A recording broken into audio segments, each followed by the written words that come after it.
Attention. Welcome to the Different Spectrums podcast. We dive into the wild world of mental health discussions. Get ready for profound talks, a sprinkle of humor and sarcasm, and a touch of colorful language. Just a quick heads up, our show reflects our individual opinions, which may not align with the standpoint of the podcast, our featured guests, or any related corporate entities. Our mission? To illuminate through laughter and satire because everyone needs a good chuckle. Chill out and don't stress over the small stuff. Legal troubles? No, thank you. Cancel culture? Please spare us. We'd rather keep this space lawsuit free. So buckle up, have a good time, and join us as we navigate the vibrant realm of mental health on the Different Spectrums podcast. Today's episode is sponsored by BetterHelp. BetterHelp connects you with a licensed therapist who is trained to listen and give you helpful, unbiased advice. By using our link, you can get 10% off your first month of therapy. So, Naz, as a therapist on BetterHelp, what has your experience been like? I've been doing it since January 2021, and it's been really fun and exciting. I've been able to reach clients all over the United States and the world. I've had good relationships. I've had folks that I've had for a couple months and a good handful where I've had for almost 2 years now. So it's magnificent. I've enjoyed my time and my clients. I love them. Awesome. You can do it all from your phone or computer via phone call, video chat, or messaging, however you feel the most comfortable. Let BetterHelp connect you to a therapist who can support you all from the comfort of your own home. Visit betterhelp.com/DSP or choose Different Spectrums podcast during sign up and enjoy a special discount on your first month. All right, here we go. Hey, everybody, One we're more back time. again. I said one more time with feeling, right? Oh my God. God damn it. Take 3. 2, 1. I'm just going to pour this down my throat and hope I survive. Assisted suicide. That's at Valentina. All right. So, hey, everybody, we are back again. We're back again. I fucked it up, but we're back. We're back and we're live. 3 times. Let's do this. Yep. 3rd time's a charm. I'm Spencer, and of course, that's our licensed clinical therapist, Naz. Hello, everyone. Dr. Naz. I don't feel like a doctor right now. Peasant. They call me peasant. Peasant man. Remember, don't take us too seriously. But this is a serious podcast today, so please take us seriously. Don't forget to rub those legs for us. We'd really appreciate it. So, our next guest for today is an advocate who spreads positive awareness of conditions such as EDS, hyperphantasia, autism, and other quote-unquote invisible disabilities. She is also the author for Eliza's Universes, which you get on Amazon today, which is an uplifting and adventurous tale that can help parents and children alike to embrace their unique traits and creatively visualize disabilities in a new and beautiful way. Welcome to the show, Rebecca Vitsmun. Thanks for having me. Hello. Welcome back. Again. Welcome back. I feel like you've been on the show before. I don't know why. So BetterHelp. I'm really pulling for it now. You can get 10% off your first month of therapy if you use our link, betterhelp.com/DSP. If you need a therapist while you're working from home or anything like that, go use them. It's a great tool and you can help support our podcast. So go check them out. I might give them a call after this show because guess what? This is great. Don't book me. So don't book me as your therapist. Don't book him. Don't do it. He might not record. So anything before we get to the show, Naz? Yeah. So I'm not going to explain the whole story again. Nope. I remember. But for real, this is the thing that me and many of my clients face. The things that you're going to talk about today, and the visualization, but also the obsessiveness around like grief and loss at times. It's very prominent with folks that are neurodivergent. And I talked about previously that wasn't recorded, but how I dealt with some clients and they were visualizing these corridors shutting and the terrifyingness of not being able to get through them, right? Everything just walking through a hallway that never ends. And like there's like horrible things on the other side of it, but they didn't know that. So definitely been there. We've had stories before on the podcast where some of the things that Rebecca's going to get into that I've definitely visualized and like obsessed about and then got super sad and like had panic attacks about. So we'll get into that too, but we're going to have some really good joy and love because we're going to talk about their book and how validating and awesome and affirming that is going to be for our listeners. Many of them going to be women identifying, 80%, and then many of them going to be neurodivergent or autistic themselves. So I'm really excited to get some legit representation, but in a children's book, because we haven't had a children's book in the podcast in months now. So let's get into it. Let's have some fun. Let's also hold these tears because there's a couple sad moments. We're going to talk about grief too. Yes. Whoop whoop. Whoop whoop. Whoop, whoop. There we go. Woo! We did it.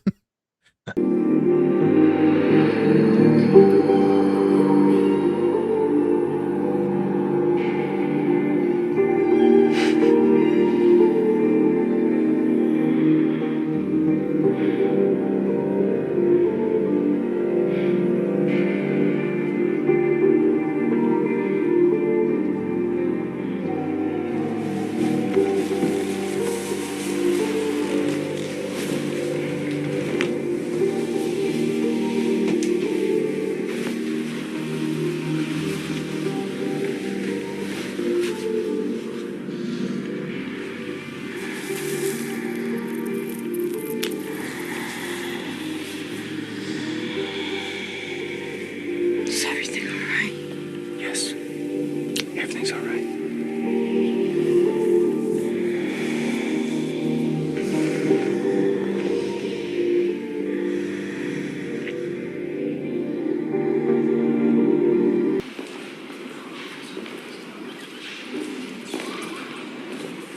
There you are. Hey, what are you doing here? Babe, we have Libert 3. This is an actual Mayan book. Look, it explains the creation myth. You see, that's first father. He's the very first human. Is he dead? He sacrificed himself to make the world. That's the tree of life bursting out of his stomach. Hey, come. Listen. His body became the tree's roots. They spread and formed the earth. His soul became the branches rising up, forming the sky. All that remained was first father's head. His children hung it in the heavens, creating Xibalba. Xibalba. The star. The nebula. So what do you think? About? That idea? Death as an act of creation.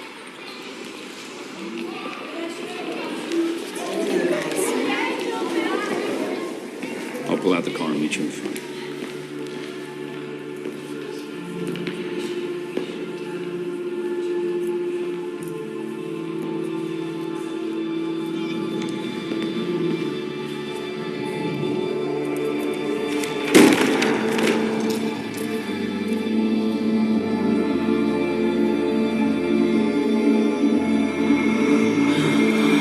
This is it.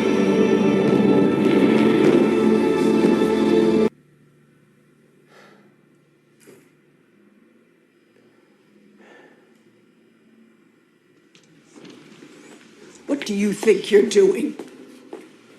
You don't abandon results like that.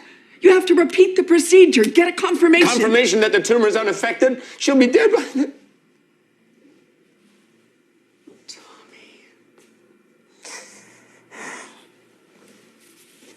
She had a seizure. I'm so sorry. How's she doing? She's stable. Who's with her? She's alone? She needs to rest. I mean, no one invents new drugs overnight. No one. You're not being rational. You can't fix everything. Don't tell me what I can and can't do. Your wife needs you. Why are you here? Why the fuck do you think I'm here?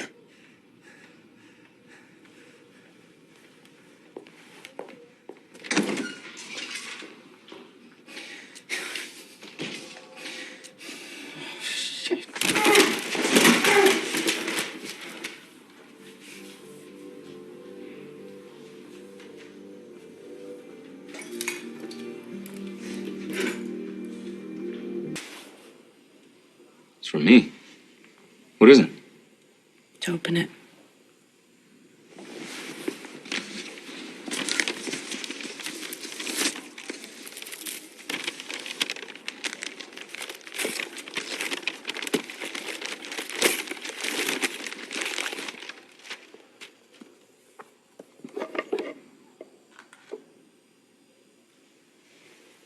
Pen and ink for writing.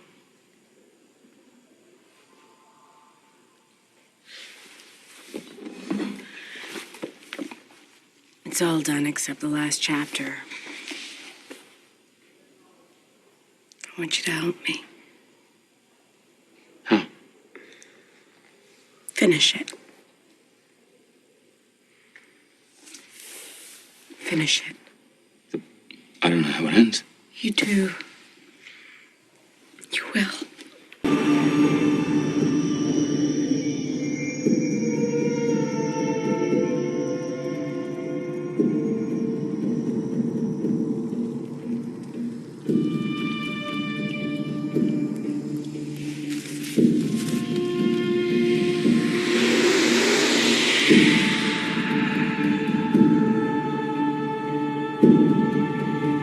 You shall wear it when you find Eden.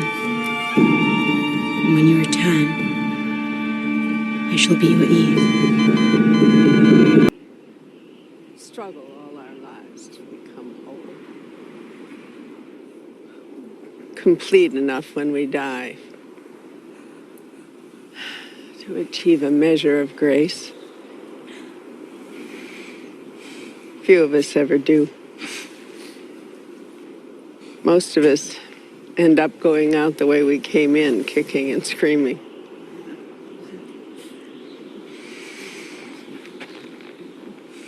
But somehow, Izzy, young as she was, she achieved that grace.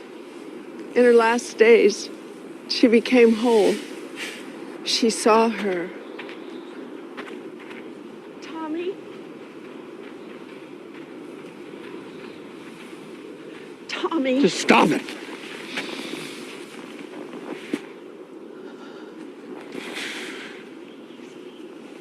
Death is a disease. It's like any other. And there's a cure. A cure. And I will find it.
days has been you.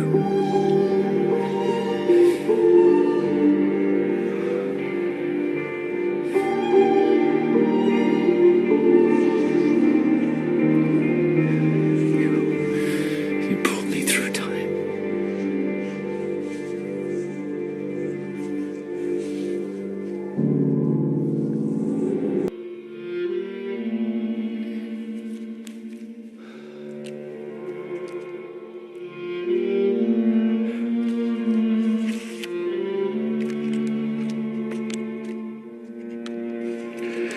We almost made it.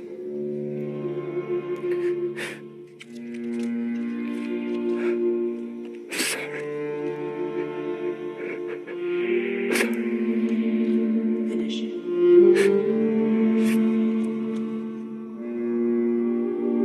Stop it! Stop it! What do you want? Leave me alone! Please, please. I'm afraid.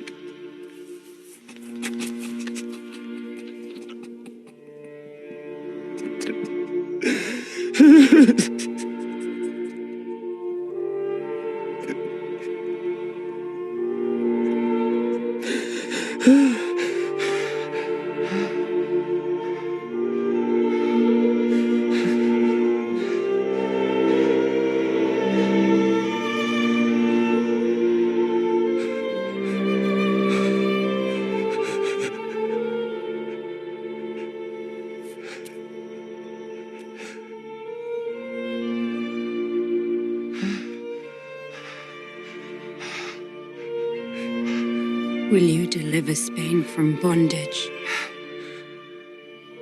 I don't know. I'm trying. I don't know how. You do. You will.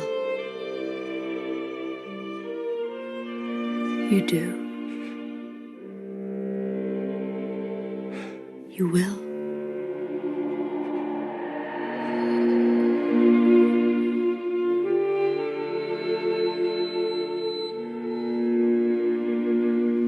I'm not afraid anymore, Tommy.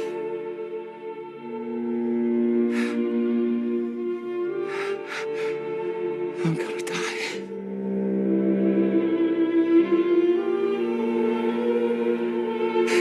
I'm gonna die. Together we will live forever. Forever. Forever.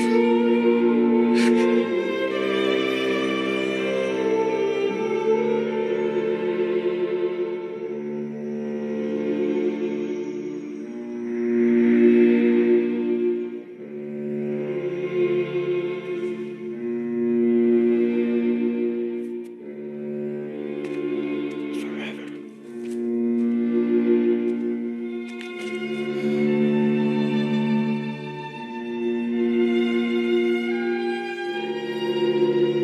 We will live forever.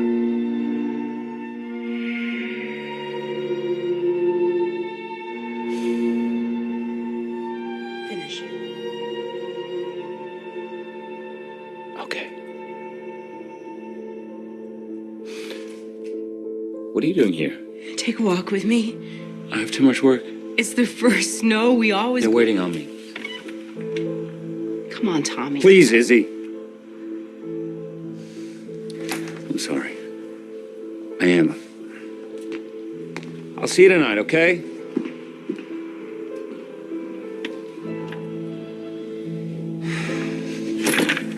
Izzy. Hey, Dr. Creel. Antonio's on his way back. Donovan's open and ready. His vitals are steady. Come on, let's go. Dr. Creel, where are you going?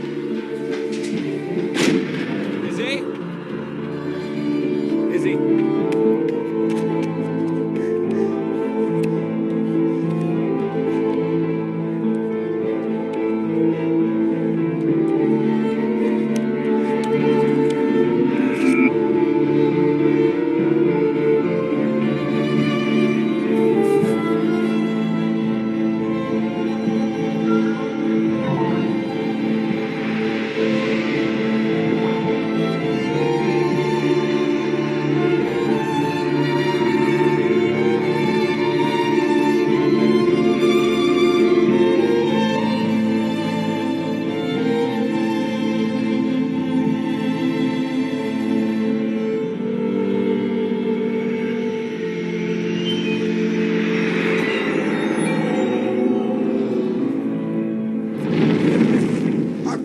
svata vokol, liba juk me ilto tiletas tokolalchele lalte.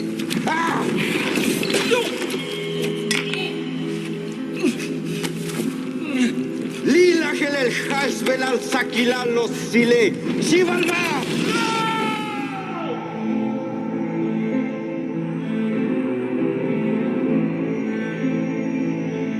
Finish.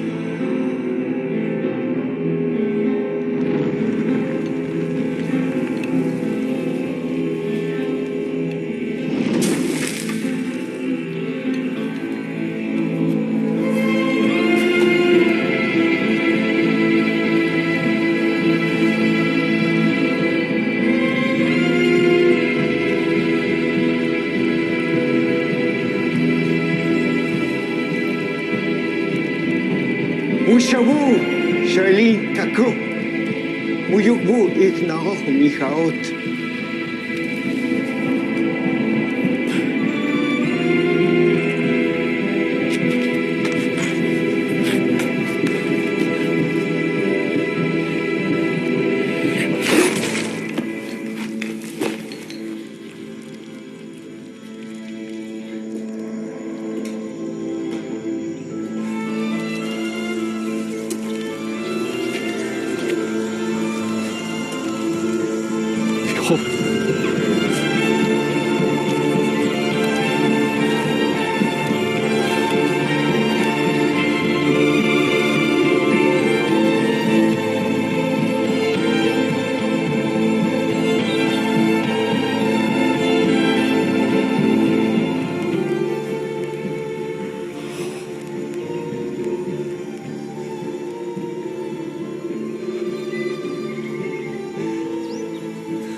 My queen.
Hey everyone, thanks for watching our show today.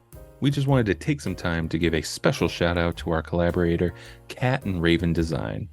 They are a small queer-owned business that specializes in LGBTQ plus pride soaps. They have great designs, some that even look good to eat, but don't. You can get 10% off your entire order if you use the code DSP or go to our link tree. Help support this great small business and help give back to a great community. All right, and we are back again.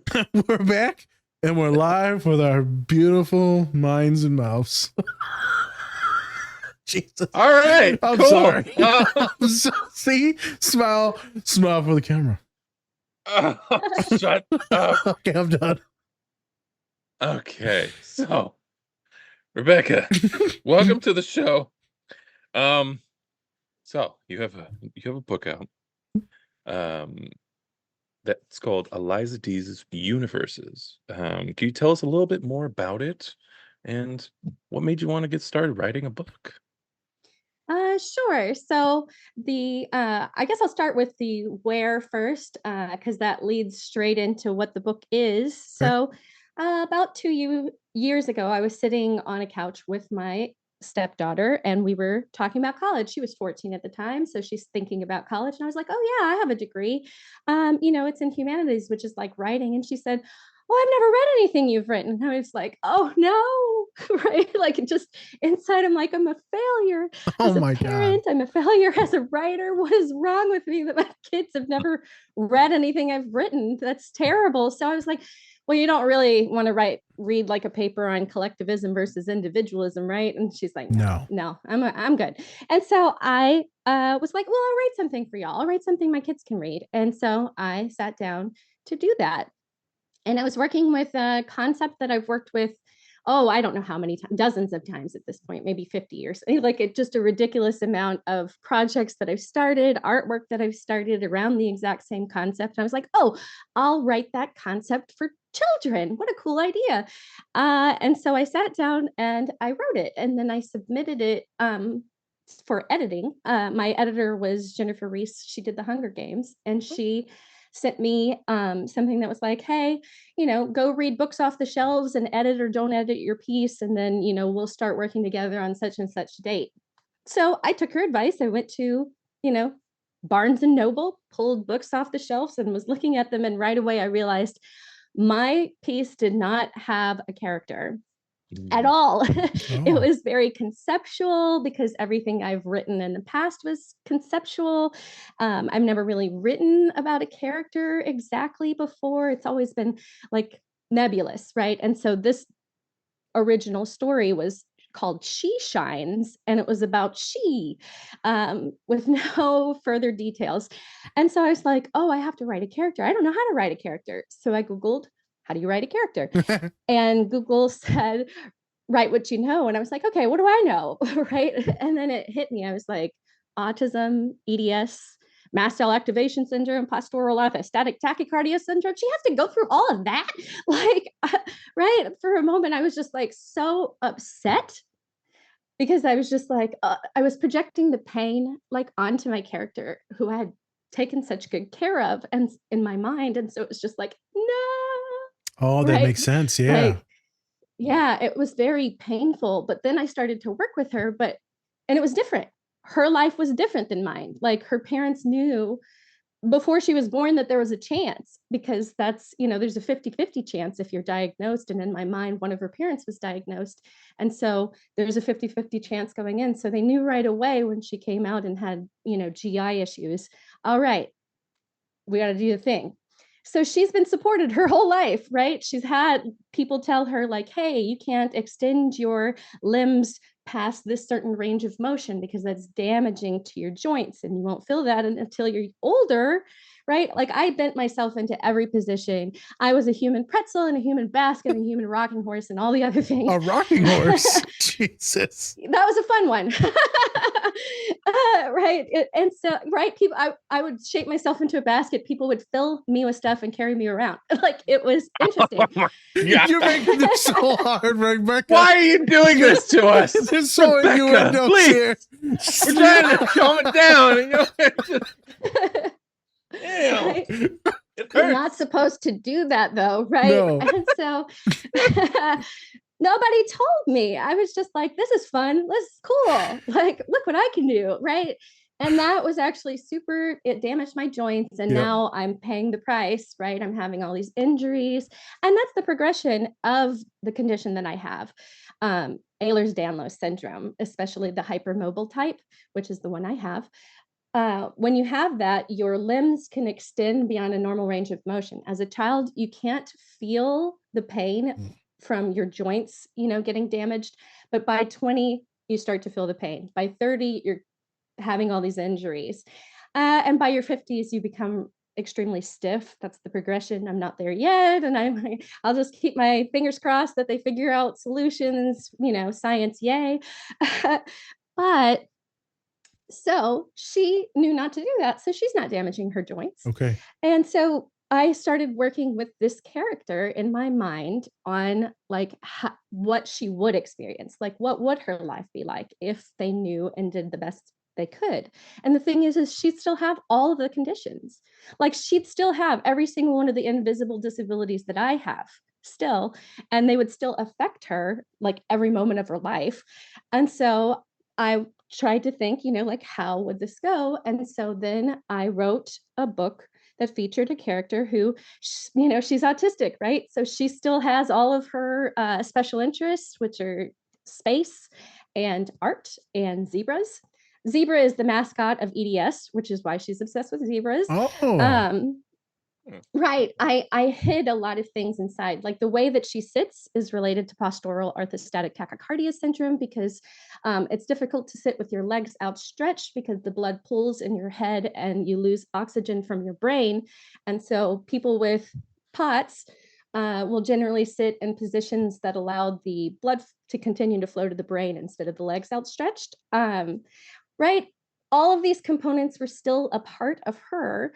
A lot of it comes out, though, strangely enough, in the visuals, because you can't write into a book. I mean, you could technically write into a book, look how she sits, but I'm not interested in telling that story. I wanted her to just exist and then tell a story with somebody who existed, who had these conditions. So I hired an artist.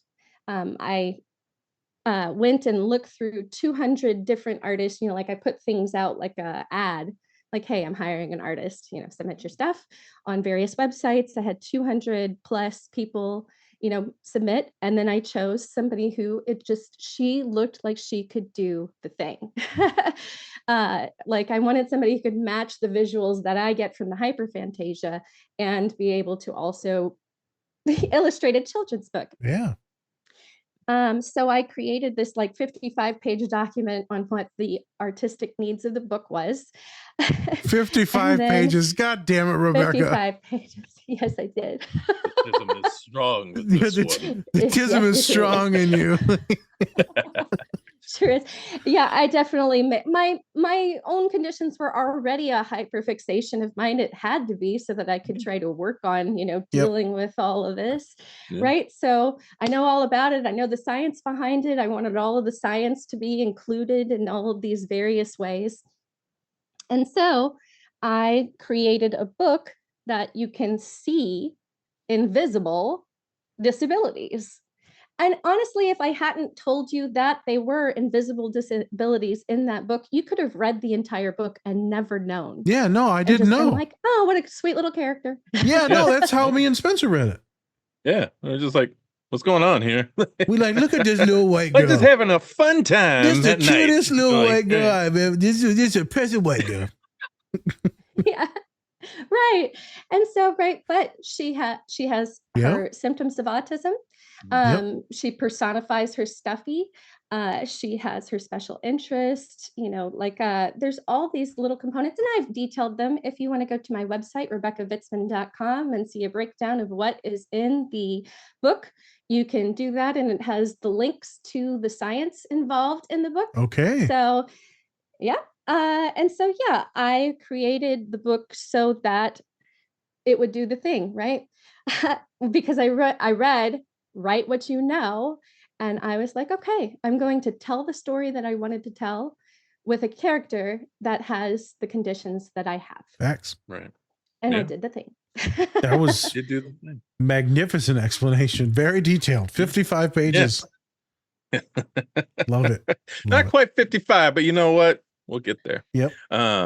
But I kind of want to know before we get into like the other questions. So you talked about, you had an idea for a character and it felt just a little bit more, it felt like a little darker, right?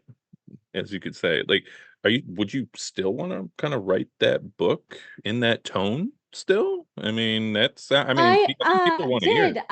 I did actually. I split the book, is what happened. I split it into two different stories. One for the age range that was appropriate for the darkness, and then the other one that was made for 3+. Okay. But the thing is, like as an autistic person, I feel myself at various ages. Like I could be a baby, I could be a toddler, so I feel like the book, as far as for people who are autistic, for people with Ehlers-Danlos, then it's something that we can enjoy regardless of age. Okay. Yeah, I love it. Is the other book out before we move on? Is the other book out? Or No, but I am working with Jennifer Reese again on the second book, so that's exciting. Right now it's called Jessie and the Oh-No's. Oh, okay. All right. Oh no. Oh no. Oh no. Okay. Yeah. Well, hey, we'll wait for that. That Yes. sounds like it would be actually pretty awesome. So one of the things that you brought up was hyperphantasia. So what is that? And how can you tell if you or someone else has it?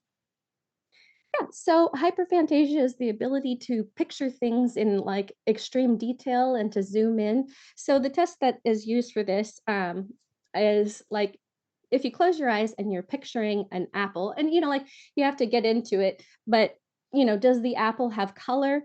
And then, like if you zoom in, does it have like imperfections? If you like cut it, does it like glisten inside? Are there any details on the inside? Like I'm sitting here working with an apple that I see, right? Because a person will visualize an apple that they see if they experience hyperphantasia, and they'll be able to zoom in and then zoom, out. Like for me, I could just, then there was a table involved, and I could describe the table that the apple was on. It was on a cutting board, and I know what the cutting board looks like, right? And I can zoom in on the details of that. So the ability to picture in that kind of detail, the vividness of it, is what hyperphantasia is. A lot of people actually do this, and people with various conditions are like more likely to do it. Or there's times where, like, let's say that you had schizophrenia and you were able to have that kind of detail, like that happens. Or there's various other types of conditions where you can get this fine detail that comes out like that. But in the end, there's certain things that come out in a presentation of a person who does that. And one of them is the ability to have like extremely good detail, like autobiographical detail. And the other one is the ability to like generate thoughts, right, that move forward like a hypothesis, or it could just be complete fiction. Another thing that happens is that when you're reading a book, you have this ongoing like cinematic experience inside of your head, and there's all these details like it that you would not be able to say came from the book. It's what you put there, it's what you saw. And so, like, for instance, somebody goes to a movie and they're like, this isn't what I pictured at all, right? About a book that they read, because they pictured it in exquisite detail, and then this isn't lining up. So those are aspects that come out with hyperphantasia, and the movie that I chose did that exquisitely. Okay. Yeah. So say Naz has hyperphantasia, right? And I want to support him. I'm a friend, right? I want to support him. How do I do that? How do you support somebody with hyperphantasia? So there's several things. It depends on what things are happening, but I'll list a few. So one of them is, this is a very dense filter. in my book, whenever I present Eliza D, she experiences hyperphantasia right from after the first page, because she's sitting there, she's looking at a sunset, she has night blindness, so her vision is fading, and her hyperphagia is taking over. So she's going into the pictures in her mind. But if you look at the pictures in her mind, she starts with her memories, the time she learned something about the sun, learned about the moon, learned about the stars, right? And she's enveloped each time in the sense of being in that space. And so then she moves past that because she's using that. Autistic people do this as well, where they do pattern thinking. So it's the sun, the moon, the stars. Then what? Right? So she's playing that game of sun, moon, stars, what? Right? And so you get to see how she pushes into that space by using this pattern that she's aware of, that she uses with her memories. But the thing is a child who, or a human, any human who's enveloped in that dense of a filter, you need to like understand, like, right, if you touch them, they're going to freak out. Oh, yeah. Right? Especially if they're engaged very deeply in that filter, like if they look like they are, because they're not going to be here, right? You can kind of see it in the eyes. But, right? Did you raise your hand? Did you need something? Oh, no, sorry. Checking in. Jesus. No, that was me giving you the visual. Their mind's going to be in the space, the stars somewhere. Yeah. It's not, Absolutely. Yeah, sorry. That was a visual. Gone. Yeah. Right? Is there? Yep. Yes. Yep. I need to pee. Exactly. I need to pee. But you can also see it. Do you need to? No. Sorry. Autistic moment. I'll shut up. Okay. The thing too is like oftentimes hyperphantasic people will use their hands more, like everybody uses illustrators to some extent, but hyperphantasic people will sit there and draw the little shapes that they're seeing in front of them while they're talking, right? And so like you'll see them, like they look like they're speaking sign language, but they're not, because they're just drawing the shapes of their stuff. And so she, right, if you were to come and be like, hey, it's time for dinner, it'd be jolting. It's just like, right? Like the transitions need to be gentle. Just like a hey, hello, how you doing? What's up? You're like bringing back to earth. Please bring back gently. That would be nice. Right? Like like coming back into your body, coming back into your here and now. Like it'd be nice if that filtered like way more slowly than a jolt, like a, what are you doing? Right? Like that's terrifying, right? If you weren't doing what you were supposed to because you were trapped in your head, you don't get to choose when you get trapped in your head. Like who chooses that? I'm not like sitting there looking at something or hearing a noise. And that's the thing too. You'll smells, sounds, phrases, all kinds of things. Like you hear a line and then you have to say the end of the line because that's part of a lyric that and it's just like permanently like those are connected together and you got to make sure that it ends, right? If it starts, it's got to end. And so, right, having these things that are like that happen. And also the thing too is if they're in a place that isn't great, grounding is wonderful. Asking them to see colors, like, can you see 5 colors? Can you feel the weight of your body pushing into what's below you? Can you feel the temperature of your hands? That's like a way to get them to re-engage their frontal lobe whenever they've gone to a scary place. Okay. Magnificent. So those are the first two, right? Gentle out and also engaging their frontal lobe whenever they've lost themselves in thoughts that are terrifying. Grounding techniques. Yep. And I use a lot of those different things too with the colors. I'll start maybe trying to focus on that. Real quick. Man, it was magnificent having Rebecca on the podcast today. I'm learning how autistic as shit we are. Jesus Christ. I mean, did you visualize the apple? Oh my God. My mouth was watering. Yeah, mine does too. I was like, I'm about to bite the shit out of that one now. Right? It was glistening, wasn't it? What do you mean Did you see the juice? It was such a juicy apple. You didn't even see an apple? You just saw a cup? No, I just saw a cup. I didn't see shit. I was like, nope. I was closing my eyes. I was like, apple. Apple. Nothing. Nothing? Not even an apple bottom? I'm sorry. Moving on. Rebecca, everyone, remember, Rebecca, I'm going to say stupid shit. I'm sorry. Yes. No, you're fine. Stupid people here on the No, I saw podcast. I saw the apple, and then I visualized different colors that it could be, the red, little green stem, and then I started going into the apples that I actually like to eat. I was like, oh yeah. And then you can filter through a bunch of apples too. That's a thing too, where like whenever you're like solidifying, you're like, what is it? Oh, it's like, it could be that. Oh, it could be that. Oh, I really like that one though. Yeah, we're going to go with that or whatever. Right. Like it's morphing kind of as you go along, but you see it. Right. And you can even describe what you saw because it was visual. The juices, the flowing, the citrus. It wasn't visual because it's not your eyes, but it's, the visualization. Visualization. Yeah. It's the images, but even more, it's the actual, your brain's like feeling and tasting and smelling all of it. Yeah. And interacting with it, right? The ability to interact with it as though it's like this thing that you can interact with because you can cut it or whatever. And then like, if you want to take your knife and you're like, oh, it's got a black handle, right? Or whatever you could just sit there and we can walk out on the back porch of the place where you had the apple. Like, it's just, you know what I mean?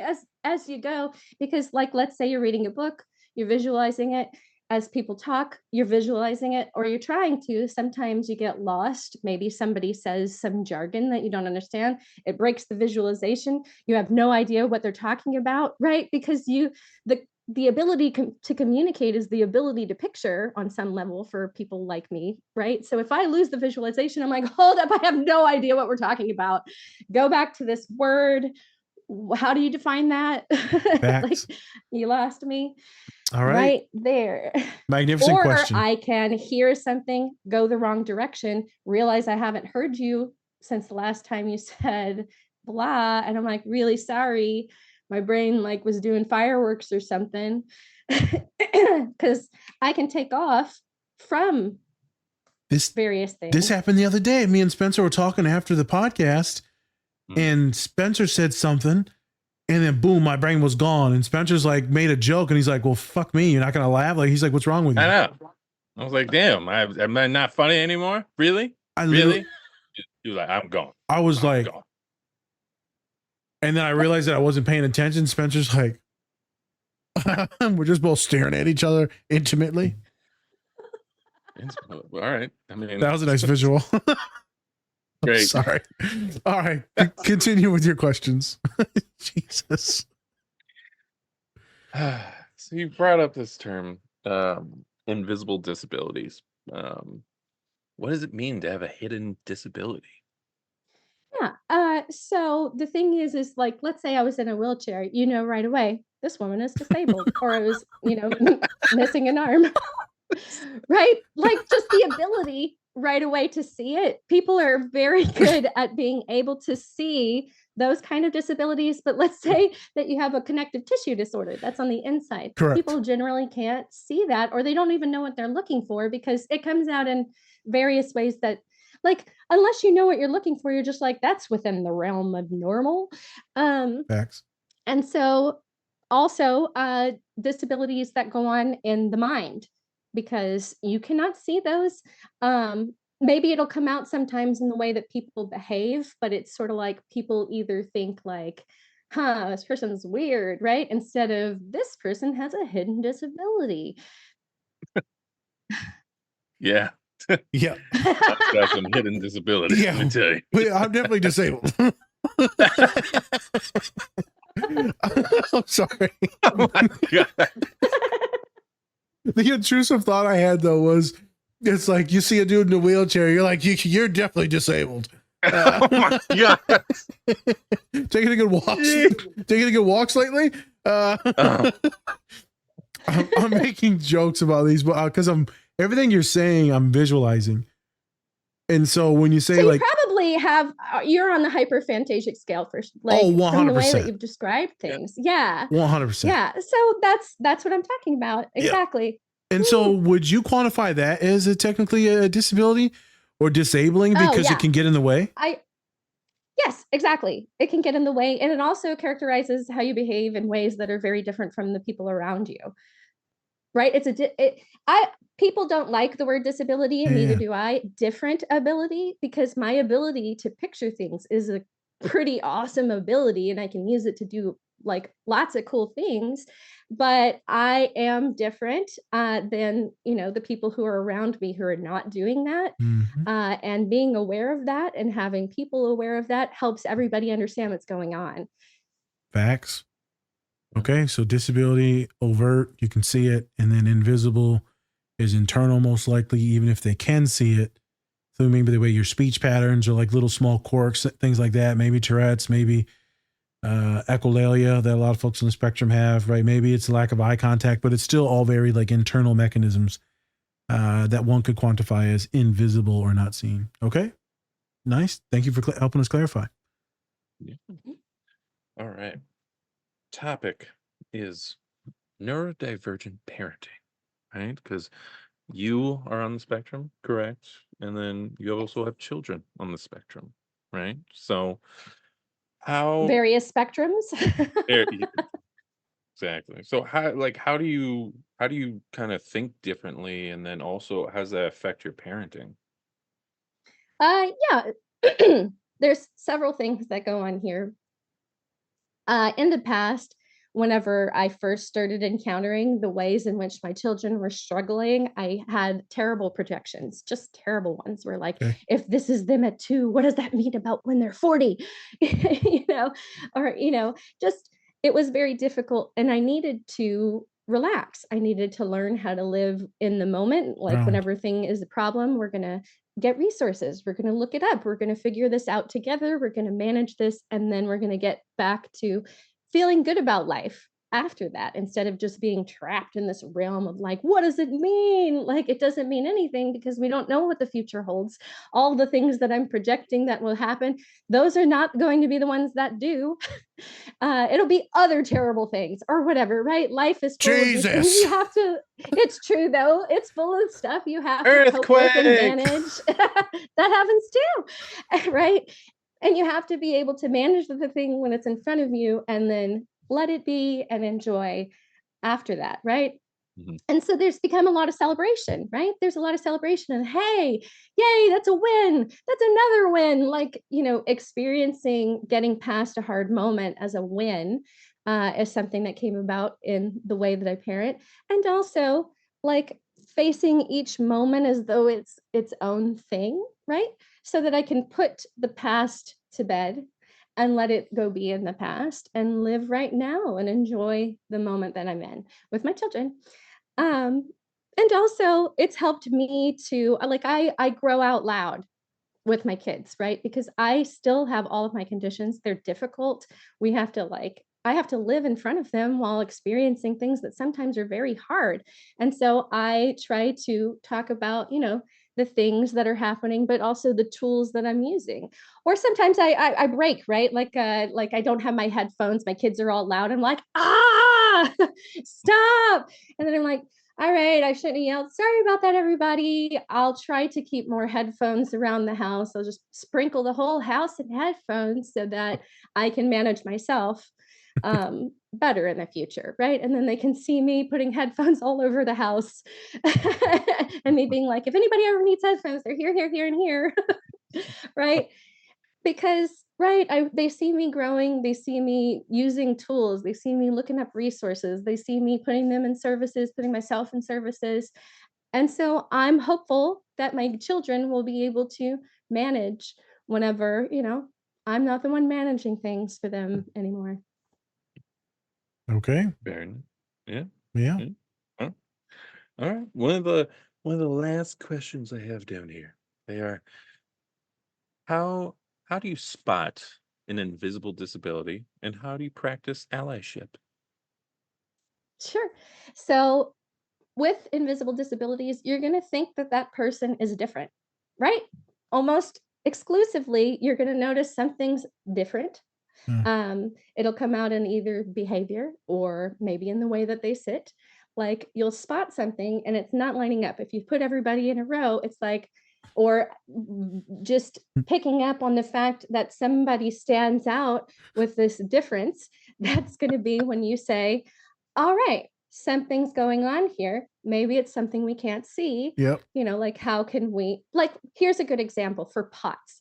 It's a kid who wants to walk when they're not supposed to in line, right? You say, you need to stand still in line, but you always have that kid who just keeps trying to walk. Well, that's because the blood's going to be pulling in their legs and they're trying to get it to pump up to their brain. And making them stand still in line is depriving that child's brain of oxygen. And then you're shocked whenever they are misbehaving later after their brain was deprived of oxygen in that line you forced them to stand in. And both of those times you thought they were misbehaving, and both of those times it was you. It's like you've got to have some way for a child who needs to move to stay moving or sit. There's various things that you can do, but it'll stand out. And a lot of time it's called misbehavior, ADHD, autism, like the way in which it's coming out. People will be like, this child's doing this thing they're not supposed to. And instead it's like, this child is different. Let's figure out how to incorporate what their needs are so that we can accommodate them and have, things going better for their life and their future. Yeah. There you go. And so let's see, and then how to practice allyship. That is partially how to do it. So allyship was a word that I became familiar with because my children went to a program called Allies in Action at their elementary school. And in that program, they basically worked with each other to find out like each other's strengths and weaknesses, what they liked and didn't like, just kind of getting like a feel for who everybody there was so that they could do things together and incorporate everybody, right? They made an ally bench at the school. So if anybody ever felt like they were feeling alone, then somebody who was in Allies in Action or somebody who understood, what that was through other people could be like, oh, hey, let's incorporate this kid into what we're doing, right? And so then they wouldn't have to feel alone. And so part of it is about the differences. A lot of times whenever there's differences that people get othered, it's just like that person's different.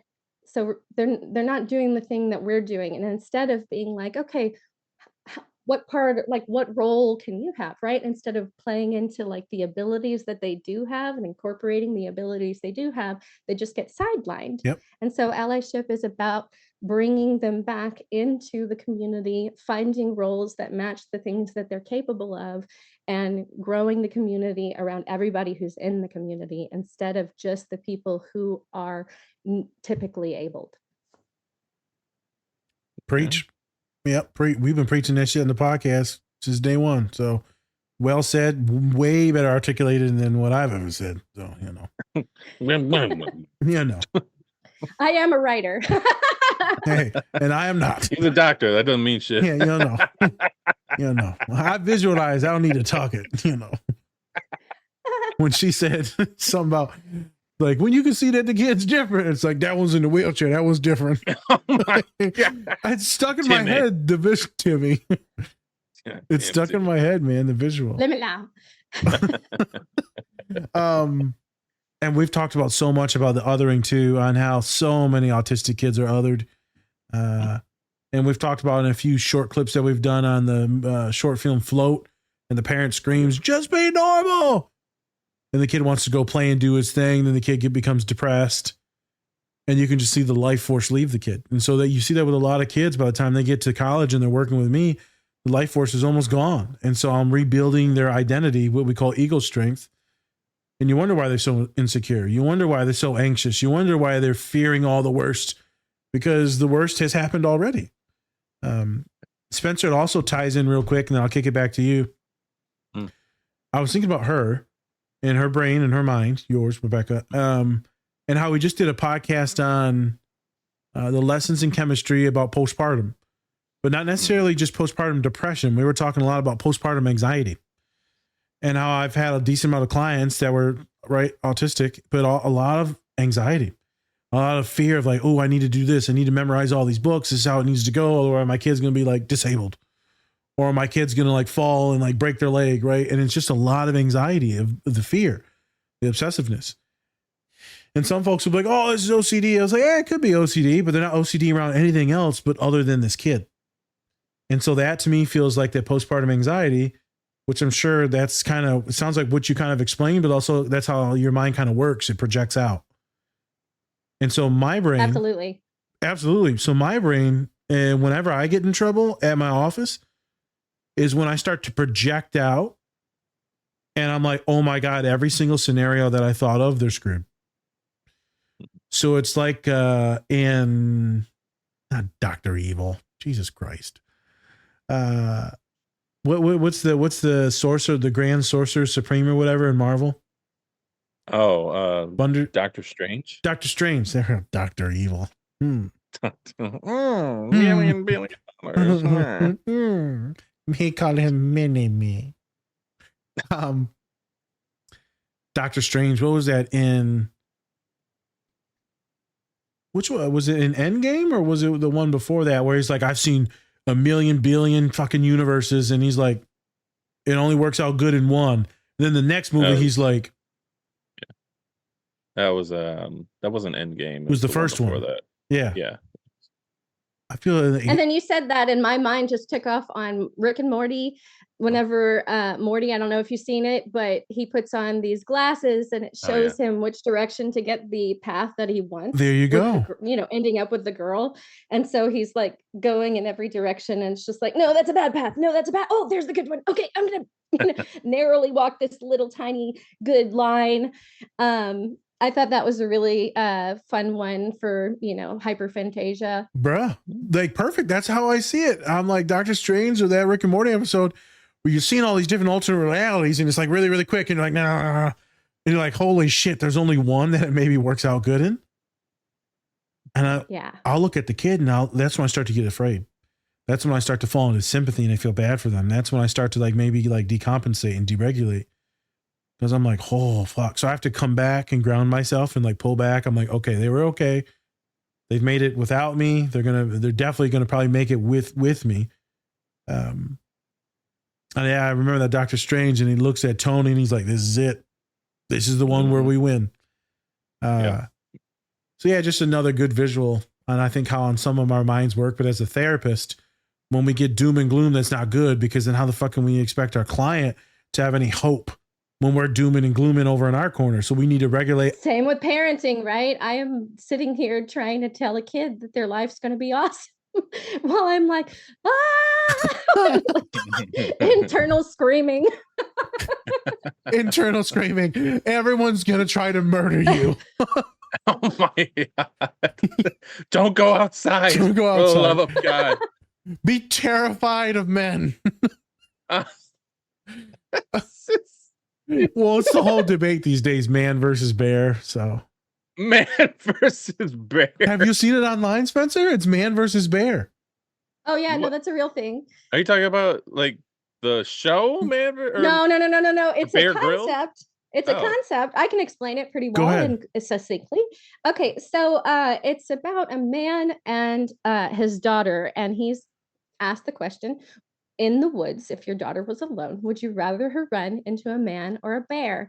And then he's like, well, she knows what to do in the scenario with a bear, and the man is a wild card, so I'm going to go with bear. And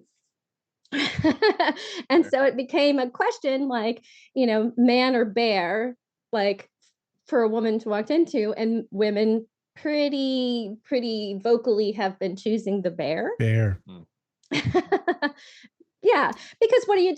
You're supposed to make noise, you're supposed to not react quickly, you're supposed to be like, hey, friendly bear, you and I are cool, we're cool, you're a good bear, I'm a good person, everything's right, I'm gonna just calmly hang out with you, bear, while I back up, it's cool, everything's cool, we're good, right?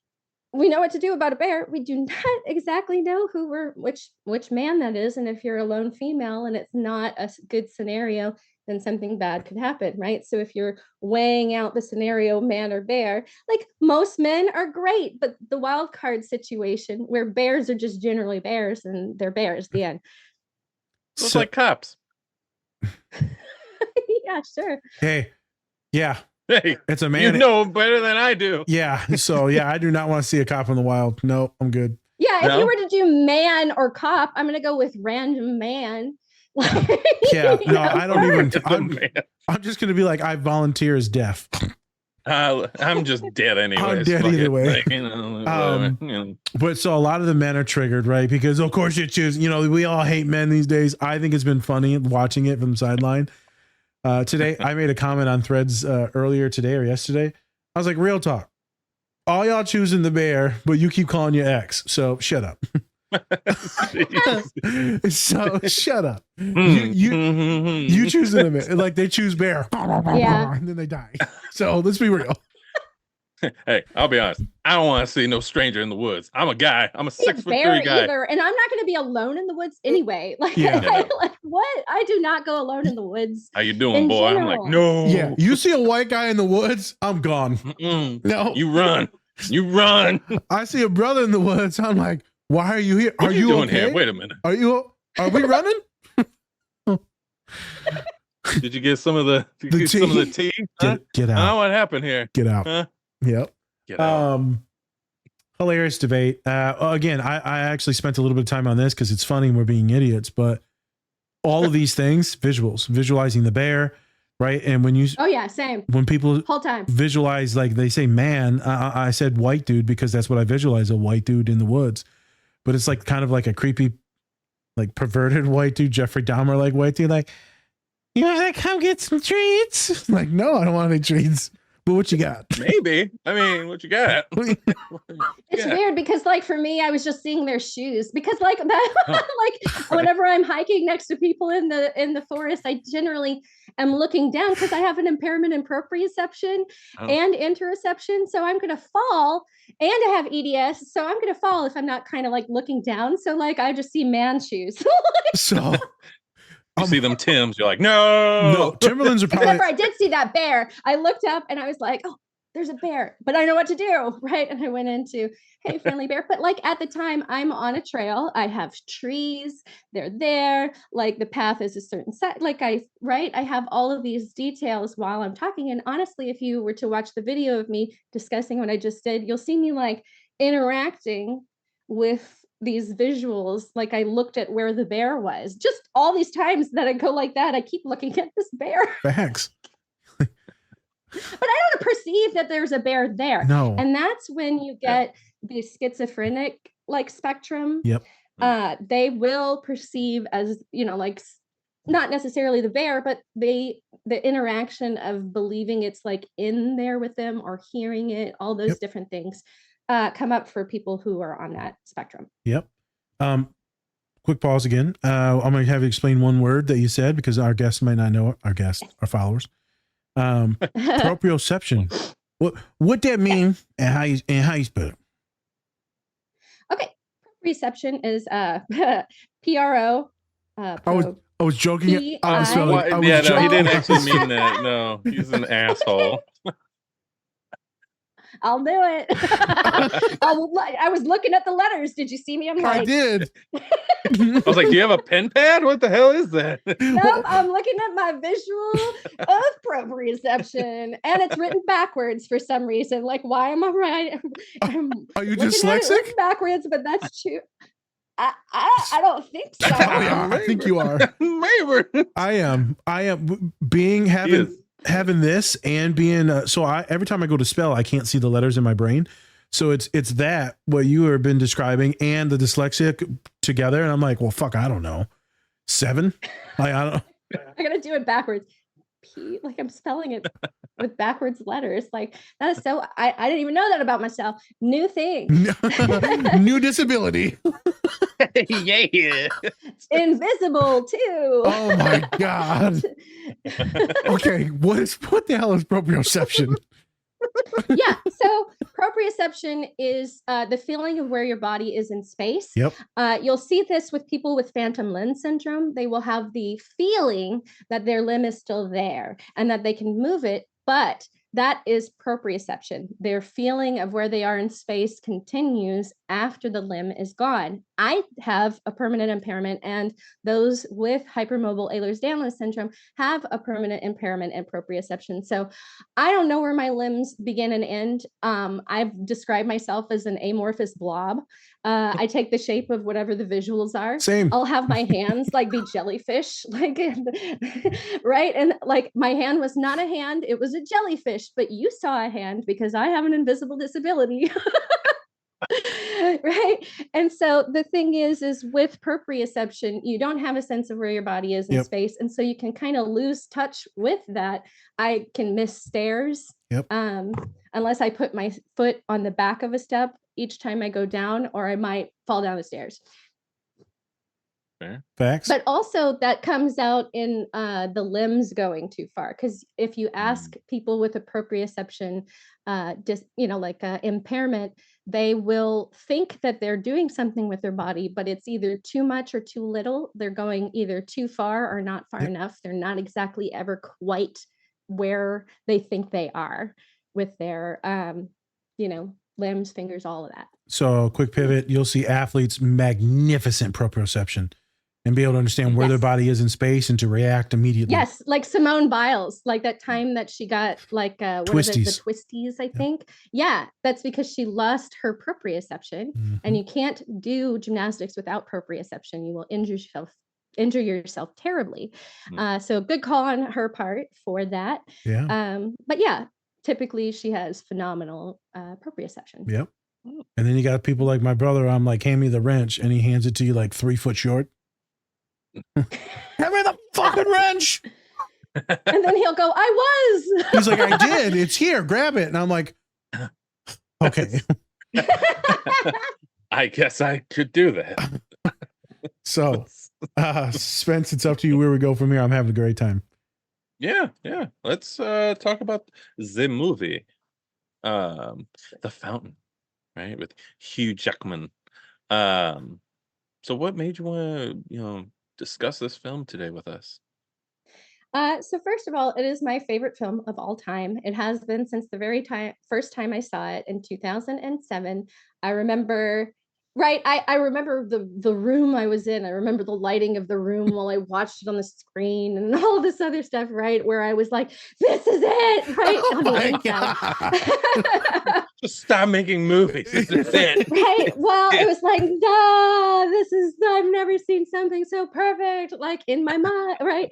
And it pushed me past a point that I was with my hyper-phantasia and processing death, because I was very much trapped in a, how I said that you repeat things over and over and over again. Well, death is one of those ones that probably everybody, but hyperphantasic people really struggle with this one, because they picture dying over and over and over. The loved ones, car accidents and earthquakes and, just all these on a bridge, like, an earthquake's going to happen on this bridge and then we'll all be in the water. And what do I do?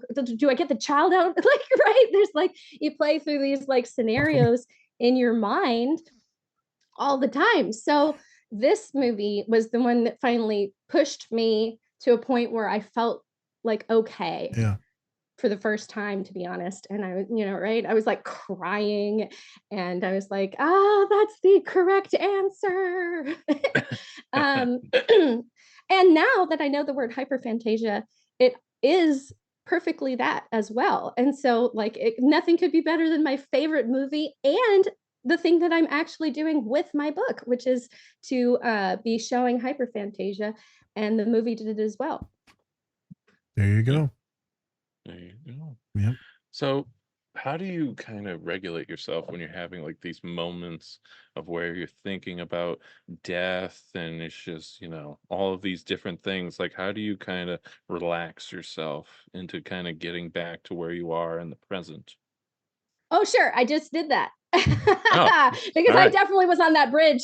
Like, right. I know which one it is. It's like so it's near quick. here, and I hate that bridge. Wait, intrusive thought. All I can hear, I'm a horrible therapist. All I hear, oh my God, I hear, God damn it, what's the Sith Lord's guy name from Star Wars? The main Sidious. All I hear is him, do it. Do it. She's like, I'm on the bridge. Do it. Do it.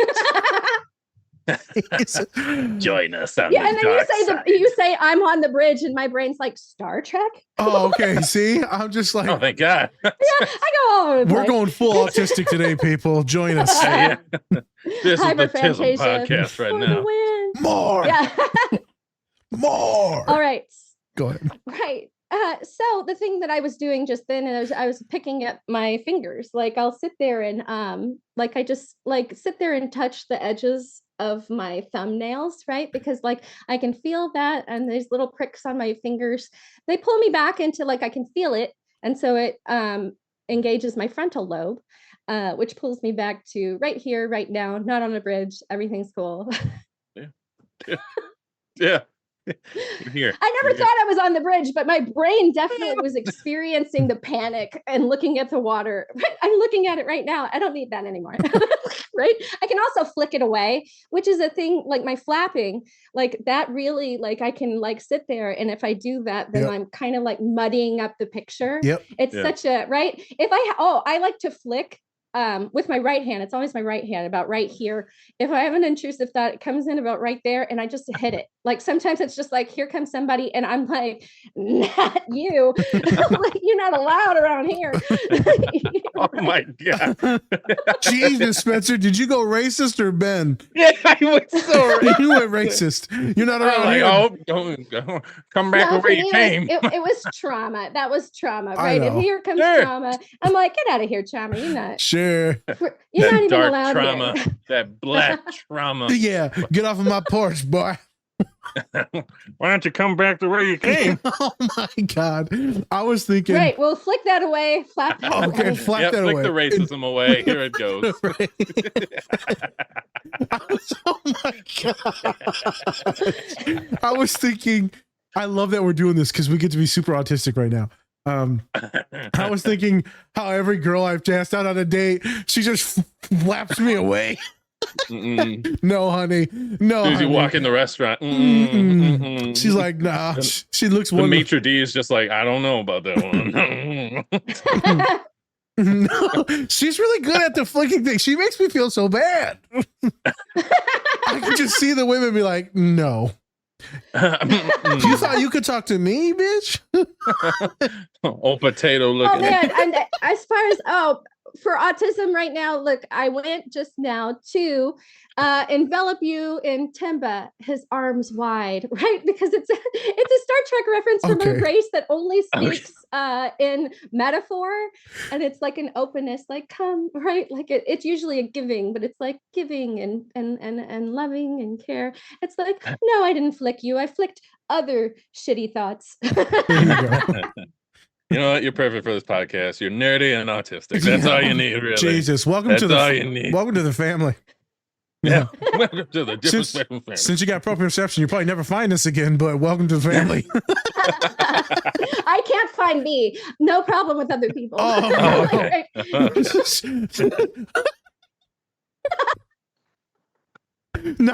She's a good stalker. She's not the best at finding shit in the house.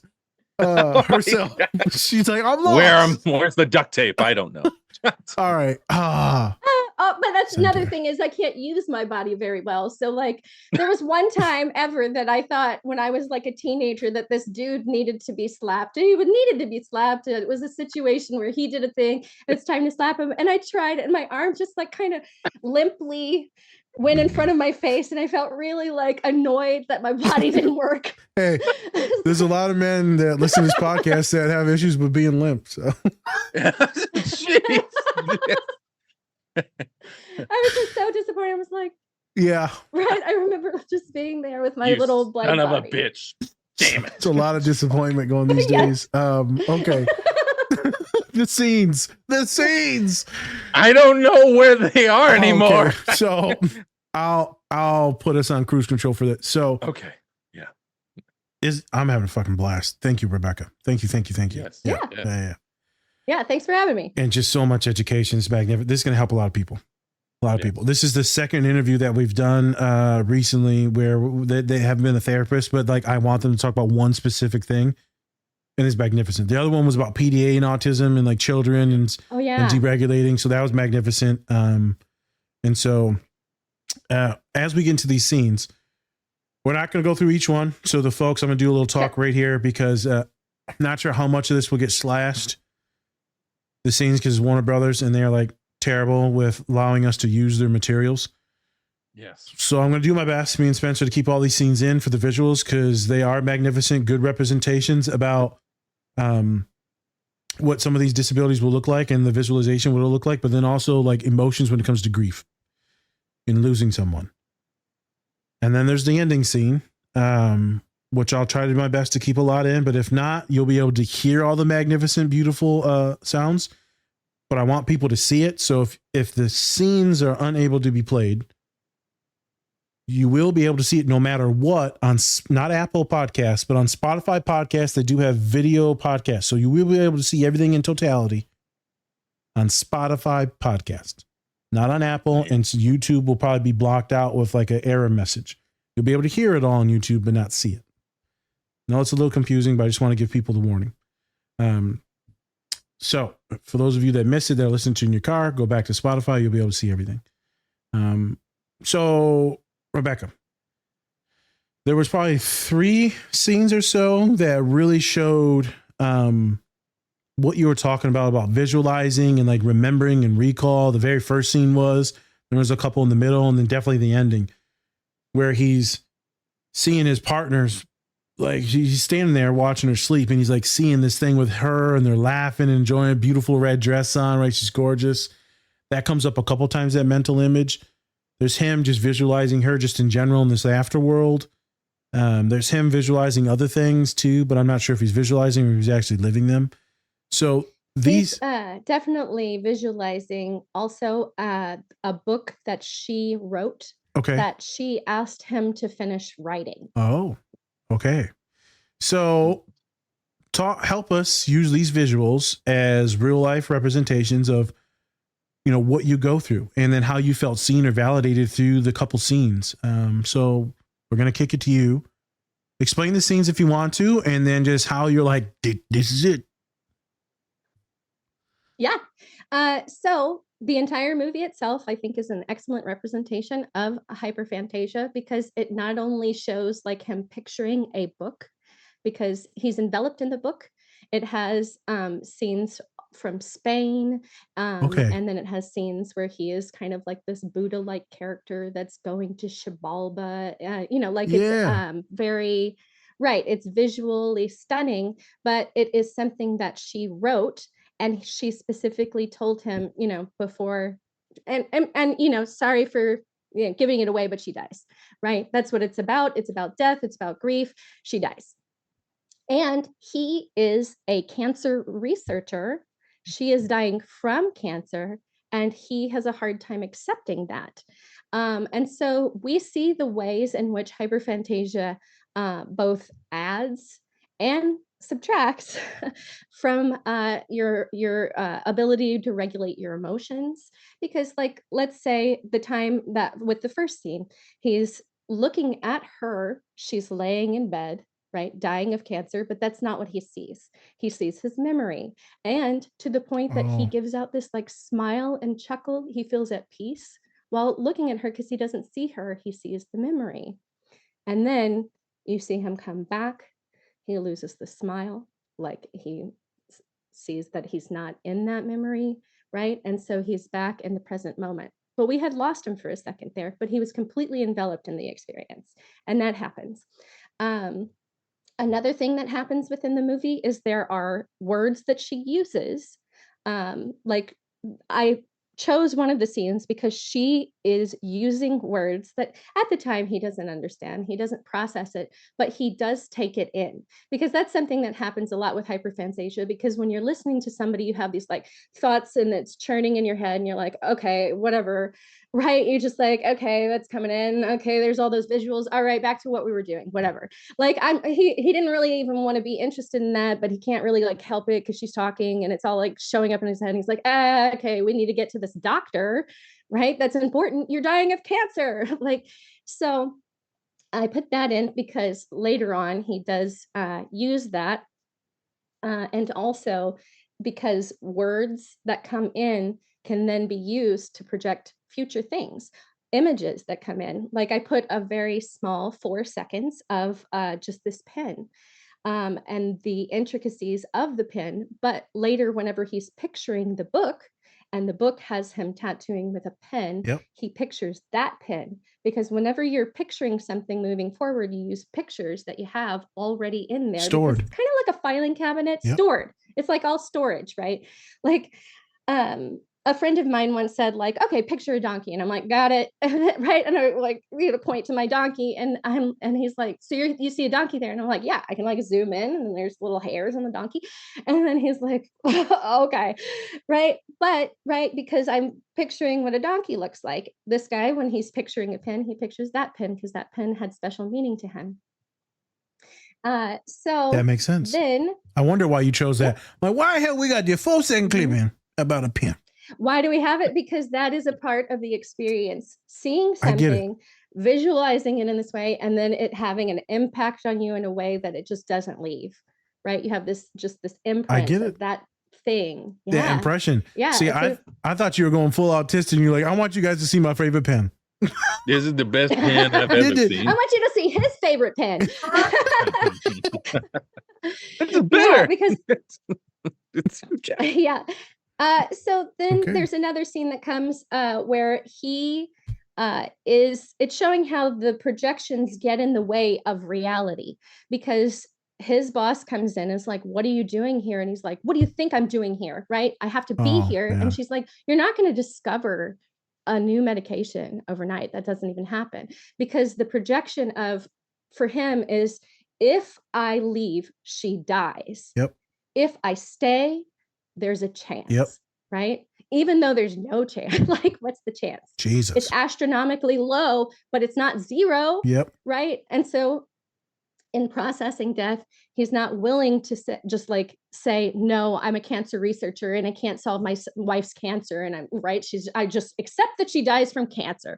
Like, he's unwilling to accept reality. And sometimes if a projection is strong enough, or it's playing with your emotions hard enough, it can interfere with the way that you behave. And also, you see him extremely dysregulated. He has an adrenaline rush. He self-harms. He hits he hits the table whenever he uses inflection, because he's trying to, right? There's this fight mode that is engaged inside of him. He's trapped in these thoughts. But the lady's right. The lady is right. Instead, reality, though, is his wife is dying alone in a hospital and will die. That's reality. It's not his projection, and it's in the way, right? Pause. So I wanted therapeutic intervention. So a lot of, doesn't matter if you're neurotypical, neurodivergent, doesn't matter. But also that rage of knowing that you can't do anything, because you're going through grief. She hasn't died yet. Doesn't matter. You're still grieving the loss, the presumed loss. And so anger will come up, because it's easier to feel anger than just the deep sadness. And the anger could be towards God. It could be towards life, the world. It could be, why my wife? Why this wonderful, good person when all these evil bastards get to live in the world that are hurting and murdering people? And so there's just a lot of confusing things that my clients will go through when they're going through this pain, whether it be projections of future outcomes or in the current. And so I thought it was very accurate on how angry he is. I mean, if I start thinking about things with my own family and loss, or if I start thinking about my own father's issues, like, why him? Well, when my father goes, he's like, I made a lot of bad choices and I deserve what I'm getting now. That's his motto. I'm like, okay, but haven't you done a lot of good as well too? And so I get emotional even now. I was thinking about it, because it's bullshit. Even when bad things happen to me, my father will spiral into these weird projections. It's like, this bad thing happened to you because I was a bad person. I'm like, calm the fuck down. This ain't got nothing to do with you, but my bad luck is poisoning you. And I'm like, Jesus Christ. Again, that's his projections, right? He's trapped in his projections. Yeah. Correct. And which I've seen many of times. And I've seen, and that's a thing that I've used for my own parenting. Like I mentioned before, right? Those negative projections. I was like, I don't want my kids to have me look at them and think, oh no. Yeah. I want them to think, we can make it through this. For real? So we can make it through anything. Just wanted to bring it up. So I'm going to pitch it back to you. Could continue with the scenes. Sure. So I put in another one because I thought it was a really fun meta kind of thing where in the scene, the main character, Hugh Jackman's main character, is in his projection of the book. Yep. And in it, the character smells something and then has a flashback to when he was given the ring. And that is a hyperphantasic moment based upon a smell that happens like in a hyperphantasic moment. And so I'm like, yay, it's hyperphantasia of hyperphantasia. This is very meta and fun. It's a double entendre. We digging deep. I deep. was excited about that. I was like, wow. So then there's another one. Okay, so he's at the funeral. A scene that I chose, he's at the funeral. And he's not engaged. His body language, like everyone's pointed one direction, and it distinctly shows that he is pointed away. I have done that at a funeral long ago. I lost a friend, and I remember distinctly being pointed a different direction than everybody else. And I was like, what is wrong with me? But I couldn't change it. Like I really wanted to. And then I was struggling with the fact that I was struggling. So I just like started crying a bunch because I wanted to turn and be like everybody else, but I couldn't do it. And it was a really intense like thing that I was experiencing. And it was like really amazing to see that it was depicted in this movie where his body language, like he is the husband. He has turned away from the funeral. Weird. You would not expect that of a husband, but in a thing like this, why is he pointed away? He has still not accepted the death, right? He's clinging to a false projection. He's, angrily, he storms off, right? Because he is still like, death is a disease and, I'm going to find the cure, right? Because he still has not accepted reality, and reality acceptance is very difficult. And if he's not ready, which he was not ready, like he's going to stay clinging to this projection he has that somehow he'll develop some way to raise her from the dead, But you see the stages of grief as well in a hyperphantasic person of denial, bargaining, and anger in that scene. Yeah. Then another one, just, the emotional dysregulation mixed with hyperphantasia. Like when he's in the scene where he breaks the lamp, he's like kind of caving into his own like upsetness, and then he flings his body out. That moment when he hits the lamp, he was not a person who was aware there was a lamp there. He wasn't trying to break it. He was flinging out in anger and, hitting something or whatever that could happen. You could injure yourself. Like, right. Like what does the back of his hand look like? But also in that moment when he looks at how his wedding ring is not there, his wife is dead, he has lost it, he has a high impulse moment when he starts to use the ink to tattoo his finger, right? And so, but you also see that visualization later of the tattoo on his finger, but he projects that over time he's tattooed his arms all up.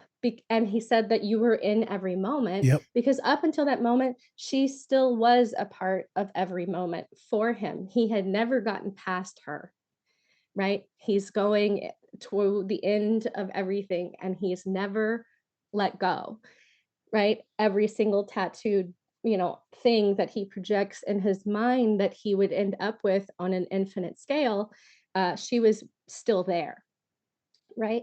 So then he in the next scene that I've chosen, he has an intrusive thought, right? It's her talking to him, and then he turns, and you don't get to choose when your intrusive thought comes, but he like screams at her. He's like, leave me alone, right? Like this intrusive thought comes in and he's like, yeah, right. And so right, he's been running this series of thoughts over and over and over, and he never comes out with an answer. So he's running it again, right? And he did that with the monkey as well. Run it again, run it again, run it again, run the test again, right? Where you think you're going to get a different answer on the end, right? He's been running the death of his wife through his brain again and again and again.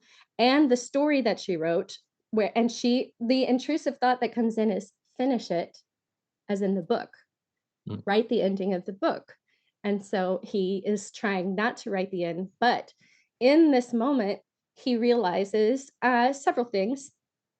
Like he realizes that she is dead and he will die, right? He starts to put together, he remembers the words that she used. He remembers the things that she said. He's picturing her in all these different ways. You do, you will, like, and then he pictures her as the Queen of Spain from the book, like where he puts all of the components in his mind that he's ready to run the book and break free from clasping onto her, because what he says is like, are you willing to free Spain from bondage, right? And like, he's ready now to move forward. So it starts again, and this is the one that I chose that's very long because it is the final iteration. It starts the exact same way as the previous clip. The intrusive thought comes in and says, finish it. And now he's softened, right? Because he's ready to do it. Like he's finally he has the ability now to move forward. And so what ends up happening, and let me back up and make sure that I got everything because I did. Okay, real quick. I'm going to take a moment of the pause. Spence, I was thinking of the X-Men 97 that did you finish watching it or no? Yeah. It reminds me of Cable. And they say, how many times did you replay it? To try to 200 times he tried to change his mother's death and the death of the entire Earth planet. And like that one, this was the one reality on where he does save everyone. So this made me think of that, right? He's actually living it, but a lot of us live it in our brains. And so I was relating it back to a lot of folks that are super nerdy. The X-Men 97 that's out on Disney Plus. Probably check it out. So this Hyper-Phantasia, I've been avoiding the word because I keep forgetting how to say it. The Hyper-Phantasia. If you notice, I've been tiptoeing around it because I keep forgetting how to fucking say it. We got it now. I got it now. I'm amending. So Cable. His first name's Todd or no? Todd? Nathan. I don't know why I was thinking Todd Cable. Todd. Nathan Cable. All right. Back to you. Kicking it back to you. Yeah. And so, at the end of that clip, that the one that came before the final one, he figures out how to move forward because he says, I'm going to die. He accepts his own death, right? He accepts that death is a part of things. And then he smiles because one of the things with hyperphantasia, one of the worst feelings ever with that is uncertainty. I'd rather know that something's horrible than not know. I can work with horrible. I can't work with uncertainty at all. It's just this black and nebulous, like there's nothing there to work with. I rather like just give me a yes or a no so I can move on. But sometimes life is not yes or no. Nope. And so he finally has that acceptance. I'm going to die. And then she's like, together we will live forever. And so he's like, because we will both die. Like, that's reality. So he goes to start it again, having accepted death, to see where it goes. And so the last bit starts the way the last one did, with the, like finish it. And then he goes and he has this part where, and they've replayed throughout the movie this scene over and over again where he interrupts her work. And she comes in and she's like, come take a walk with me. And he's like, no, I have to finish this. Yep. And like they play that scene again, but this time he goes, instead of choosing to stay with his work, he accepts her death. Yep. And he goes for the walk. Right? Because he's chosen the other path, accepting that she's going to die. Yep. She doesn't die alone anymore, especially because it's in his mind. And then he's able to do the iteration, and it starts with the end of the book. And so we get to see that the words that she used previously, whenever she was talking to him, and he's like, whatever, we need to go to this doctor's appointment. He uses the imagery that she provided him as the ending. And the ending is like, I don't want to give away too much. It's pretty graphic and interesting, but like he, eats this from the tree of life and then turns into a tree. Didn't see that coming. Together we will live forever. I didn't see that coming at all. I'm like, he's a fucking tree now.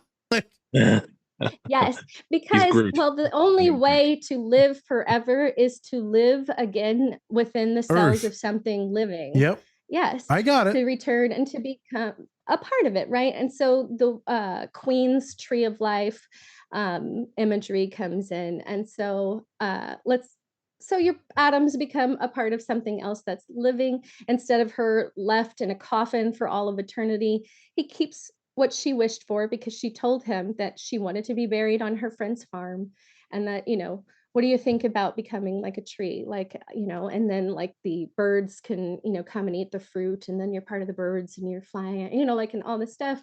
And the words that she said before, death as an act of creation.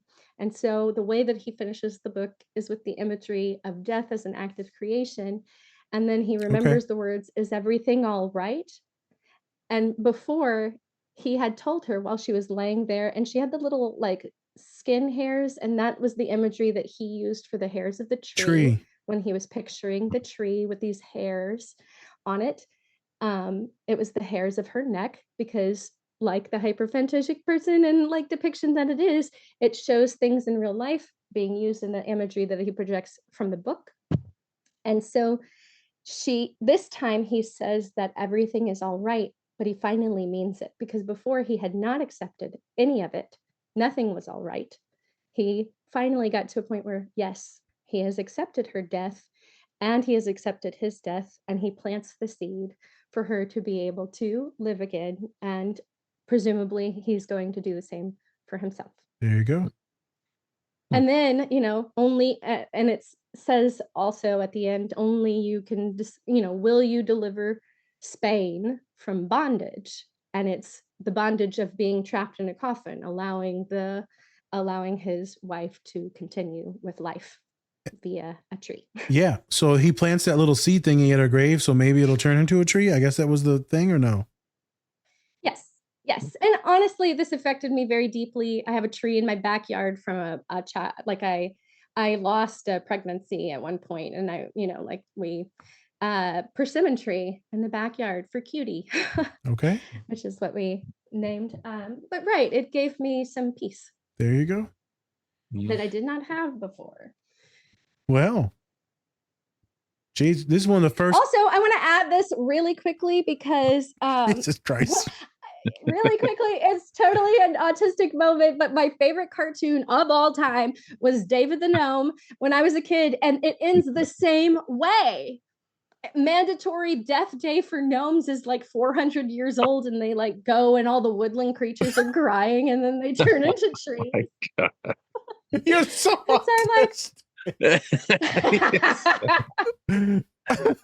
Shoo. I'm going to state something. I have not said this before to another guest. We've had many a guest, and they've all been magnificent. Spence has been in and out on some. I've been in and out on some. In and out meaning we didn't like the vibe and the thing. This is one of the few times, Spence, where I was like, shit, take the reins, girl, and let's just buckle in and watch it. I'm learning shit. And that's as a grown-ass autistic therapist, I'm learning shit. So, again, I'm trying to gas you. This is not me, like, bullshitting. This is me, like, holy fuck, I almost cried multiple times just listening to you. It's like I understand myself and my clients better. I'm going to recommend a couple of my clients actually watch this that have this hyperphantasia, and that also have I always mess up how to pronounce it, the EDS, the Ehlers-Danlos. Yeah, Ehlers-Danlos syndrome. Ehlers-Danlos syndrome. And then also the POTS, which are highly correlated. So again, much appreciation for the breakdown in the scenes. I'm not going to do any therapizing around it, because you explained them in-depthly and perfectly, and what they mean and why they mean it to you and to someone that may be autistic. Spence, you rarely see me shut up and just go with it. I was like, let me just shut up. It's true. Yeah, and then I wanted to say too, with my book, the reason why it's called Universes is because of this hyperphantasia. Like, I can zoom in to the inside of a proton and find a universe or several universes and infinite number of universes inside of a proton, because my brain can just do whatever, right? But it can also pop right out of everything that is known and just put whatever over there. And it could be mapped closely with all the science that is known, but I can also just make up nonsense and just, go for it, because I can picture anything that is said. And so, right, I say universe of flowers, boom, I got it, no problem. Universe of broccoli, green. Oh my God. She's like, universe of gnomes. Gnome Island. No, yeah, I have I have all these visualizations. It's in watercolor. Oh, fair enough. What happens when you eat all the broccoli in your universe? It's like then it's like the Langoliers.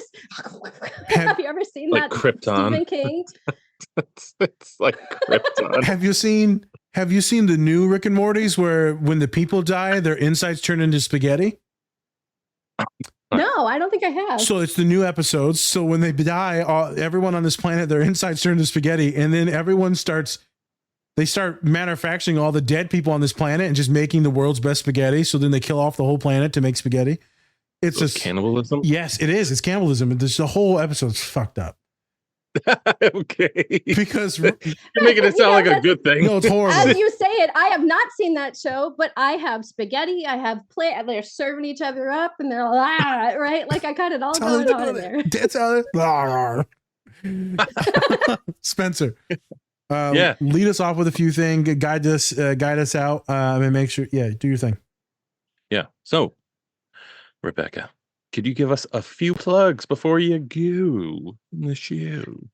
Yeah, sure. If you guys want to look at all the different things that are inside of Eliza D's universes, or just find a quick educational thing that has a lot of links that are very helpful for people with these conditions, those are all available under the educational materials on my website, RebeccaVitsmun.com. You can pick up the book via Amazon anywhere in the world. Amazon ships through all these different countries. So I also have a link for that that's easy to go to, tinyurl.com/universesbook. And then you can find me all over social media. I have, the Instagram, Facebook, the Instagram. I'm like, how old now? But I'm like, I must be like 65. You can find me on the Instagram. I'm like, okay. Facebook and TikTok and various places. So thanks for listening. Of course. Yeah. All those will be included in the YouTube and the podcast. So everyone will be able to see the majority of the links that you just stated in there. And then we'll also have you tagged on Instagram. I didn't know she had Instagram. Is it a personal account or just the book? It's R Vitsmun. Okay. My at R Vitsmun is the one. I've created like 3 Instagrams on accident because Facebook just loves to create Instagrams that you don't want. I don't like that happened a couple times, but the one that I use is R Vitsmun. We will follow you right after this, and then we'll make sure that we tag you and put all the podcast stuff on it. Yep. Okay, great. Awesome. Like Rebecca said, go on to Amazon for Eliza D's universes. Do it. Get it today. Do it. Today. Just do it. Do it. Do it. And I want to say that the artist she's Ukrainian. She's phenomenal. I was looking specifically for an artist that worked without lines, because I don't see outlines. I've never visualized somebody with an outline or anything with an outline. It just exists. And so I was looking specifically for somebody who didn't work with outlines. And that was actually pretty rare. And I love how it came out. It's a beautiful representation of hyperphantasia. Okay. And then, so it is done by Victoria Mickey. Yeah, Victoria Mickey. She goes by that because her real last name is, I will not pronounce it correctly. It's difficult to pronounce. It's like Mikhailovic. And I know I butchered it. And so it's... Yes. Miguel Galeani. Mr. Galeani. Mikhailovic. Michael Galeani. Right. But yeah, Victoria Mickey. All right. So thank you so much, Rebecca, for coming on. We really appreciate it. And we actually had a really good time. Yeah. Maybe we'll have you back on for the next book. Oh, for sure. Oh, yeah. For sure. All right. So Great. With that, I'm Spencer. That's Naz. Different Spectrum Podcast. All right, everyone. Go grab a copy of this book. Yeah. Just go ahead and do it. Much love. And remember, take care of yourselves. Or don't. That's completely up to you. And each other. And each other. We must get that in. Something. Take care of yourselves and each other. I'm sure I've heard that somewhere. I'm only saying something I've heard. Oh, now we're stealing shit? Yeah. Just so you white women appropriating this shit. All right, everyone. See ya. Bye. His arms wide. Oh my God. That just went to shit real quick.